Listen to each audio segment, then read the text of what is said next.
Hello अस्सलाम वालेकुम। आज जो है हम केमिस्ट्री के बारे में पढ़ेंगे। केमिस्ट्री में इस सेमेस्टर में हमने इनऑर्गेनिक केमिस्ट्री पढ़नी है और इनऑर्गेनिक केमिस्ट्री का जब भी हम स्टार्ट लेते हैं तो सबसे पहले हम पीरियोडिक टेबल के बारे में पढ़ते हैं। अब पीरियोडिक टेबल के बारे में हमने पढ़ना है तो देखते हैं कि वो क्या चीज़ होती है, उसमें किस तरह एलिमेंट्स को रखा गया है। All of the known elements in the universe are arranged according to their properties. Universe में अब कुछ एलिमेंट्स जो है डिस्कवर हो चुके हैं, कुछ डिस्कवर स्टिल नहीं हुए। अब जो डिस्कवर हो चुकी हैं, जो कि जाने जाते हैं, उन्हें उनकी प्रॉपर्टीज़ के लिहाज से जो है एक तरतीब में रखा गया है। ठीक है। Periodic table list each element non. अब पीरियोडिक टेबल हर उस एलिमेंट को तरतीब देता है जो कि अब तक डिस्कवर हो चुका है। एलिमेंट्स जो हैं पीरियोडिक टेबल में वो अरेंज हैं ग्रुप्स में और पीरियड्स में। ग्रुप क्या होता है? Vertical column of elements on the periodic table. Periodic table में जो वर्टिकल कॉलम होगा उसे हम ग्रुप कहेंगे और जो हॉरिजॉन्टल रो होगी उसे पीरियोडिक टेबल में हम पीरियड कहेंगे। Notice that atomic number of elements increase by 1 from left to right across the table. वो कह रही हैं कि जब आप लेफ़्ट टू राइट मूव करेंगे पीरियोडिक टेबल के अक्रॉस तो इस बात को आप नोट कर लें कि एटॉमिक नंबर एक से जो है बढ़ रहा है, यानी कि 1 बाय 1 जो है वो बढ़ रहा होगा लेफ़्ट टू राइट। तो इस सारे में हमने क्या देखा कि जितने भी नॉन एलिमेंट्स हैं उन्हें पीरियोडिक टेबल में अरेंज किया गया और उन्हें ग्रुप्स और पीरियड्स में अरेंज किया गया। जो वर्टिकल कॉलम्स होते हैं वो ग्रुप होता है और जो हॉरिजॉन्टल रोज होती हैं उन्हें हम पीरियड कहते हैं। और जब भी आप पीरियोडिक टेबल को स्टडी कर रहे हो तो इस बात को आपने ऑब्ज़र्व करना है कि left to right periodic table में 1 बाय 1 उनका एटॉमिक नंबर रेस कर रहा होगा। उसके बाद नेक्स्ट जो है हमारा टॉपिक है पीरियोडिसिटी ऑफ प्रॉपर्टीज़।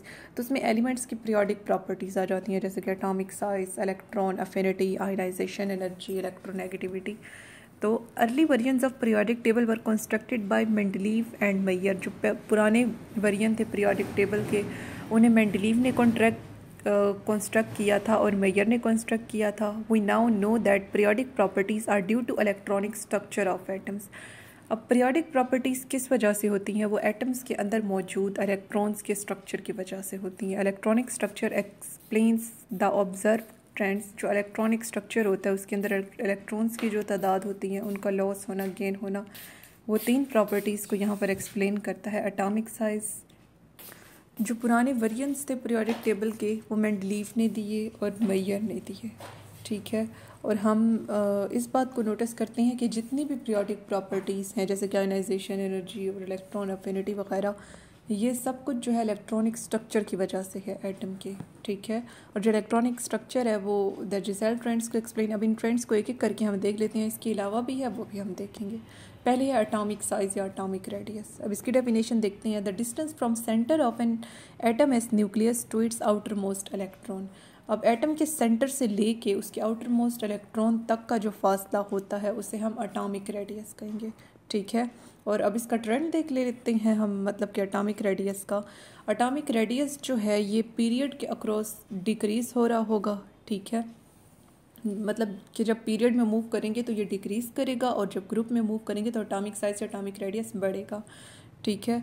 और एटॉमिक रेडियस असल में मैयर है एटॉमिक साइज़ की। और each row on periodic table adds a shell और energy level to the atom.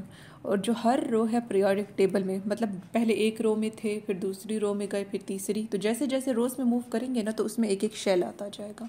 तो एटॉमिक रेडियस में हमने क्या देखा कि जो एटम के सेंटर में जो न्यूक्लियस होता है उससे लेके आउटर मोस्ट इलेक्ट्रॉन तक का जो फासला है उसे एटॉमिक रेडियस या एटॉमिक साइज़ कहेंगे। और ये पीरियड में कम होता है, ग्रुप में बढ़ता है, और जैसे हम ऊपर से नीचे मूव करते हैं, पहले एक रो आती है फिर दूसरी, तो 1 बाय 1 उसमें शेल ऐड हो जाते हैं। उसके बाद है आयनाइजेशन पोटेंशियल। आयनाइजेशन पोटेंशियल हमारे पास क्या होता है? Ionisation potential is the energy needed to remove an electron from an isolated atom और मॉलिक्यूल।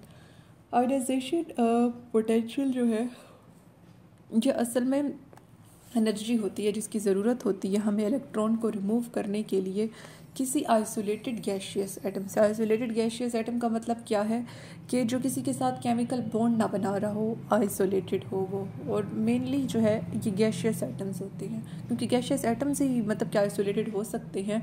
जो हमारे पास लिक्विड्स होते हैं और सॉलिड्स होते हैं उसमें तो मालिक्यूल्स आपस में मुख्तलिफ पोलर इंट्रैक्शन से और नॉन पोलर इंट्रैक्शन से, जैसे कि लैंडन डिस्पर्जन फोर्सेस होती हैं, उनसे जुड़े हुए होते हैं। तो वो एनर्जी जिसकी ज़रूरत होती है हमें इलेक्ट्रॉन को रिमूव करने के लिए आइसोलेटेड गैशियस एटम से, उसे हम आयनाइजेशन पोटेंशियल कहते हैं या फिर आयनाइजेशन एनर्जी कहते हैं। ठीक है, और ये सोलर रेडिएशन की शक्ल में भी हो सकती है और बाकी फॉर्म्स भी इसकी होती हैं, जैसे कि इंफ्रारेड, अल्ट्रा वायलेट, लेकिन मेनली जो है सोलर वाली यूज़ की जाती हैं। उसके बाद जो है हम ये पहले आयनाइजेशन एनर्जी को ही पूरा पढ़ लें। The energy required to remove an electron from an atom, ये तो अभी मैंने बताई है। ठीक है, इसकी डेफिनेशन, इसका ट्रेंड देख लेते हैं। ये पीरियड में बढ़ती है, ठीक है, और ग्रुप में कम होती जाती है। तो बाकी इसकी सिंपल सी बातें लिखी हुई हैं कि मतलब वो ग्रुप में कम क्यों होती है, पीरियड में बढ़ती क्यों है, तो ये आप यहाँ से देख सकते हैं। उसके बाद नेक्स्ट जो है हम इलेक्ट्रॉन अफिनिटी देखते हैं। The energy change associated with addition of an electron. अच्छा, अब इलेक्ट्रॉन ऐड हुआ ना, तो इलेक्ट्रॉन ऐड होने के नतीजे में कुछ एनर्जी रिलीज़ होगी। ठीक है, उसे हम इलेक्ट्रॉन अफिनिटी कहेंगे। आयनाइजेशन एनर्जी में क्या होता है कि उसमें हम एनर्जी ऐड करते हैं इलेक्ट्रॉन को रिमूव करने के लिए, लेकिन इसमें क्या होता है कि जब इलेक्ट्रॉन रिमूव होगा तो उसके बदले में कुछ एनर्जी रिलीज़ होगी। तो जो एनर्जी रिलीज़ हो रही है उसे हम इलेक्ट्रॉन अफिनिटी कहेंगे।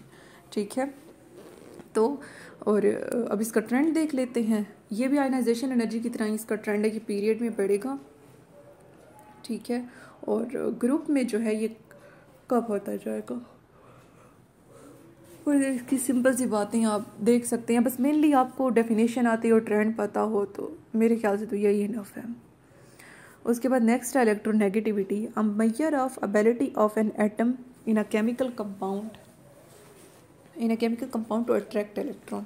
इलेक्ट्रोनेगेटिविटी क्या होती है, ये किसी भी एटम की एबिलिटी की मेजरमेंट होती है केमिकल कंपाउंड में इलेक्ट्रॉन्स को अट्रैक्ट करने के लिए।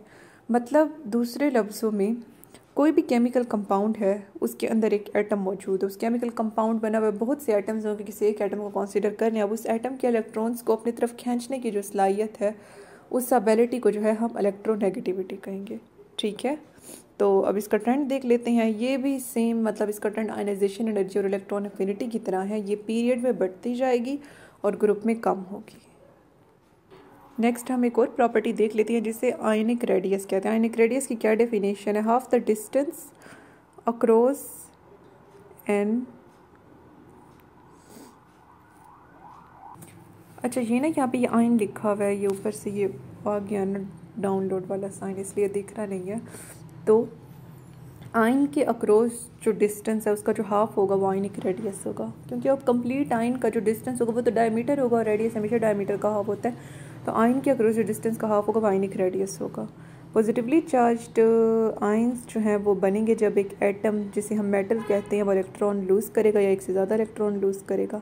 जब वो इलेक्ट्रॉन लूज़ कर देगा तो ऑब्वियस सी बात है उसका शेल रिमूव हो जाएगा, तो न्यूट्रल एटम से उसका साइज़ कम होगा। अब एनाइन के केस में क्या होगा, नेगेटिवली चार्ज्ड आयन बनेंगे जिन्हें हम एनाइन कहेंगे जब नॉन मेटल एटम जो है वो एक या उससे ज़्यादा इलेक्ट्रॉन्स को गेन करेगा।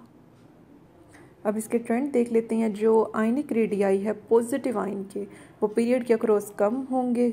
ठीक है, क्योंकि नंबर ऑफ़ प्रोटॉन न्यूक्लियस में बढ़ते हैं लेकिन नंबर ऑफ़ इलेक्ट्रॉन्स कम होते जाते हैं। ठीक है, तो पीरियड में ये कम होगा और ऑब्वियस सी बात है ग्रुप पे ये बढ़ेगा। अच्छा, रिडॉक्स पोटेंशियल क्या होता है, इसे ऑक्सीडेशन रिडक्शन पोटेंशियल भी हम कहते हैं, और ये असल में किसी भी चीज़ की इलेक्ट्रॉन्स की अफिनिटी की मेजरमेंट होती है। इलेक्ट्रॉन अफिनिटी क्या होती है कि उसमें इलेक्ट्रॉन ऐड होते हैं तो जो एनर्जी रिलीज़ होती है, और ऑक्सीडेशन रिडक्शन रिएक्शन जो होती हैं उसमें जो फ्री एनर्जी चेंज है वो प्रोपोर्शनल है रिएक्टेंट्स की टेंडेंसी के इलेक्ट्रॉन को एक्सेप्ट करने के या फिर देने के। इस बात का क्या मतलब है कि जो हमारे पास ऑक्सीडेशन रिडक्शन रिएक्शन होंगे ना, ठीक है, उसमें मतलब हम लोग क्या देखते हैं कि जो इलेक्ट्रॉन ऐड हो रहा है, रिमूव हो रहा है, तो उसके नतीजे में जो एनर्जी का चेंज आ रहा है, ये दोनों चीज़ें आपस में प्रोपोर्शनल है, यानी कि इनका आपस में ताल्लुक़ है। ठीक है, और वो रिएक्शन जिसमें पॉजिटिव होगा। अच्छा, इस बात का मतलब है कि जिसकी पॉजिटिव होगी इलेक्ट्रॉन अफिनिटी या फिर रिडॉक्स पोटेंशियल, तो उसकी जो गिब्स फ्री एनर्जी होगी वो नेगेटिव होगी। खैर इस साइड पे जाने की अभी ज़रूरत नहीं है। The redox potential of a biological system is usually compared with potential of hydrogen electrode expressed at pH 7। इसमें वो कह रही हैं कि जो बायोलॉजिकल सिस्टम होता है जैसे कि हम इंसानों का है, ठीक है, उस रिडॉक्स पोटेंशियल को हम कंपेयर करते हैं पोटेंशियल के साथ हाइड्रोजन इलेक्ट्रोड के। अब जो हाइड्रोजन वाला इलेक्ट्रोड है ना, उसे ना हमने स्टैंडर्ड लिया हुआ है केमिस्ट्री में, उसी के ज़रिए से हम सारी मेजरमेंट करते हैं और उस हाइड्रोजन का वो जो इलेक्ट्रोड है उसका जो पोटेंशियल है उसे pH 7 पे एक्सप्रेस किया जाता है। तो ऑक्सीडेशन हमारे पास क्या होती है, अगर मतलब आपको नहीं पता ऑक्सीडेशन रिडक्शन का ही, तो आप रिडॉक्स पोटेंशियल को समझ ही नहीं सकते। तो ऑक्सीडेशन इलेक्ट्रॉन का लॉस होता है या एडिशन ऑफ ऑक्सीजन होती है, रिडक्शन क्या होती है, गेन ऑफ इलेक्ट्रॉन होता है। ठीक है, ऑक्सीडेशन हमेशा जब भी होगी तो उसके साथ रिडक्शन भी होगी, यानी कि जाहिर सी बात है जब एक जगह से इलेक्ट्रॉन रिमूव हो रहे होंगे तो वो कहीं ना कहीं ऐड भी तो हो रही होंगी। अब रिडॉक्स कपल क्या होता है, जब एक सब्सटेंस पाई जाती है, जब एक सब्सटेंस में सलाहियत हो कि वो ऑक्सीडेशन भी कर सके और रिडक्शन भी कर सके, तो हम कहेंगे कि ये रिडॉक्स कपल है, यानी कि ये दोनों काम कर सकते हैं। रिडॉक्स पोटेंशियल क्या है, ये इलेक्ट्रॉन के ट्रांसफ़र होने का पोटेंशियल है, इलेक्ट्रॉन के, यानी कि इलेक्ट्रॉन रिमूव हुआ फिर उसके नतीजे में जो एनर्जी रिलीज़ होगी ये इलेक्ट्रॉन एफिनिटी से रिलेटेड होता है। और ये इलेक्ट्रॉन फ्लो की डाउनहिल जाहिर की गई, electrons move in steps from carrier to carrier downhill to, यानी कि इलेक्ट्रॉन मूव करते हुए ऑक्सीजन की तरफ जा रही हैं। अच्छा, और एक और बात याद रखें कि हाइड्रोजन का लॉस होना भी ऑक्सीडेशन ही हमारे पास कहलाता है और हाइड्रोजन का गेन होना रिडक्शन कहलाता है। अच्छा, अब इलेक्ट्रोकेमिकल सीरीज़ हमारे पास क्या होती है, by taking standard electrode potential of hydrogen electrode as zero, standard electrode potentials of a large number of electrons have been determined. वो कह रही हैं कि आप हाइड्रोजन को स्टैंडर्ड ले लेते हैं, उसका इलेक्ट्रोड पोटेंशियल ज़ीरो कंसीडर कर लेते हैं और फिर उसे रेफरेंस पॉइंट मानते हुए आप दूसरों का जो है निकाल लेते हैं इलेक्ट्रोड पोटेंशियल। आप कहते हैं कि ये हाइड्रोजन से ऊपर है मिसाल के तौर पर, तो इनका पॉजिटिव होगा, ये नीचे हैं तो ये नेगेटिव होगा। तो मतलब हाइड्रोजन को रेफरेंस बना के फिर आप बताते हैं कि इसका पॉजिटिव है और इसका नेगेटिव है। तो ये सारी चीज़ जो है हमारे पास इलेक्ट्रोकेमिकल सीरीज़ कहलाती है। अच्छा, कुरियन हमारे पास क्या होती है, corrosion is defined as destruction of metals और alloys by surrounding environment. Corrosion ये होती है कि कोई मेटल या फिर कोई हमारे पास मेटल्स मिलते हैं और अलाय बनाते हैं, यानी कि अलाय है, ठीक है, उसकी डिस्ट्रक्शन हो रही है बाहर वाले इन्वायरमेंट से। किस वजह से, केमिकल और इलेक्ट्रोकेमिकल चेंजेस की वजह से। अब एक चीज़ को आप ऐसे ही ओपन बाहर रख देते हैं तो अब इन्वायरमेंट में तो मतलब इतनी गैसेस होती हैं, केमिकल्स होते हैं, तो उसके साथ electrochemical changes, chemical changes start हो जाते हैं जिस वजह से उसकी सरफेस डिस्ट्रॉय होना स्टार्ट कर देती है, जिसे हम कुरियन कहते हैं। अब रस्टिंग या फिर कुरियन का कोई आपसे केमिकल फार्मूला पूछ ले तो वो है Fe2O3H2। अच्छा, अब ये लास्ट है हमारे पास इलेक्ट्रोप्लेटिंग। इलेक्ट्रोप्लेटिंग क्या होती है, the metallic ions of salt carry a positive charge and are thus attach to the object.